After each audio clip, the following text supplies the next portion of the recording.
Kasih karunia dan damai sejahtera dari Allah Bapa kita dan dari Tuhan Yesus Kristus menyertai kamu. Firman Tuhan pada hari ini tertulis dalam Yesaya pasal 2 ayat 11. Manusia yang sombong akan direndahkan dan orang yang angkuh akan ditundukkan. Dan hanya Tuhan sajalah yang maha tinggi pada hari itu. Demikian firman Tuhan.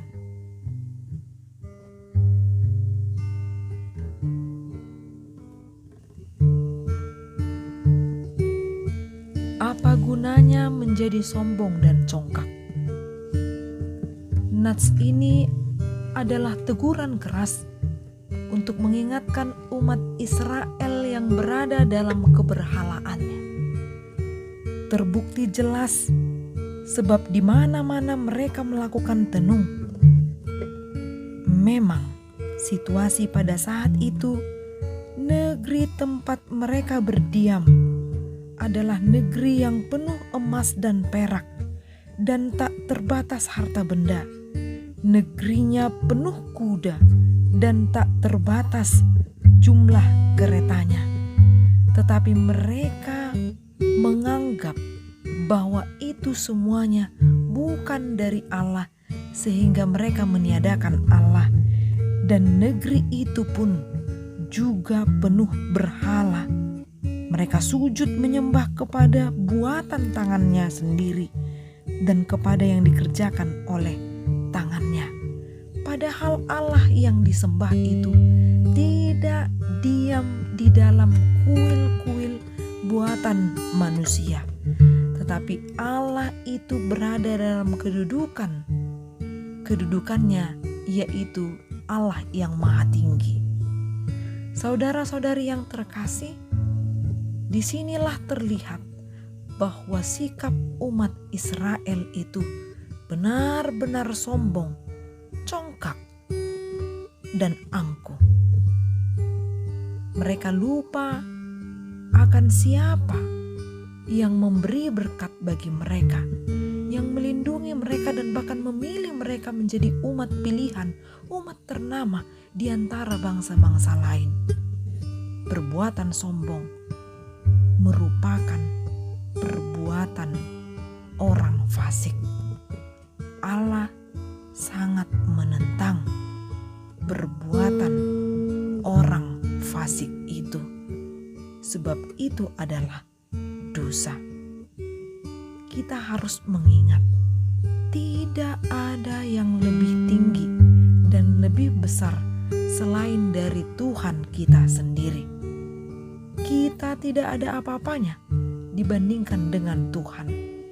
Dia pencipta, Dia yang memelihara, Dia yang menjagai kita dan bahkan memberikan anaknya yang tunggal menjadi tebusan bagi kita, sehingga kita diselamatkan dan dikumpulkannya menjadi persekutuan orang-orang percaya yang keluar dari kegelapan.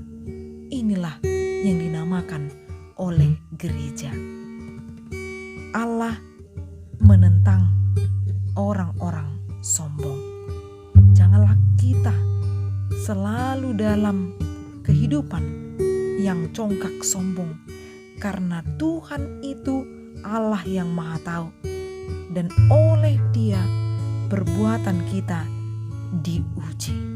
Ingatlah Setiap orang yang tinggi hati adalah kekejian bagi Tuhan, sebab Allah tidak menyukai orang-orang yang tinggi hati, sombong, dan angkuh. Kecongkakan mendahului kehancuran, dan tinggi hati mendahului kejatuhan. Apa gunanya untuk menjadi orang yang sombong dan orang yang angkuh? Sebab segala sesuatu yang kita miliki saat ini, yang dapat kita capai hingga saat ini, itu semua bersumber dari Allah dan akan kembali kepada Allah. Tidak ada yang dapat kita andalkan kecuali Dia yang memberikan kehidupan bagi kita semuanya. Mintalah pada Tuhan agar hidupmu dianugerahkannya kerendahan hati, sehingga jauh dari congkak dan sombong, baik itu atas kepintaran, kekayaan, atau pencapaian sampai saat ini. Lebih baik kita bersyukur dan berdoa agar diberi hikmat menggunakan atau menempatkan apa yang sudah diberikannya kepada kita menjadi berkat yang luar biasa. Jangan berpaling dari Allah atas pencapaian itu, tetapi biarlah melalui berkat yang diberikannya mengingatkan kita untuk selalu dan semakin dekat kepadanya, dan bahkan semakin taat kepada Tuhan, Sang Pemberi hidup dan berkat. Amin. Salam sehat. Hidup kita pasti diberkati melalui firman yang kita dengarkan. Horas.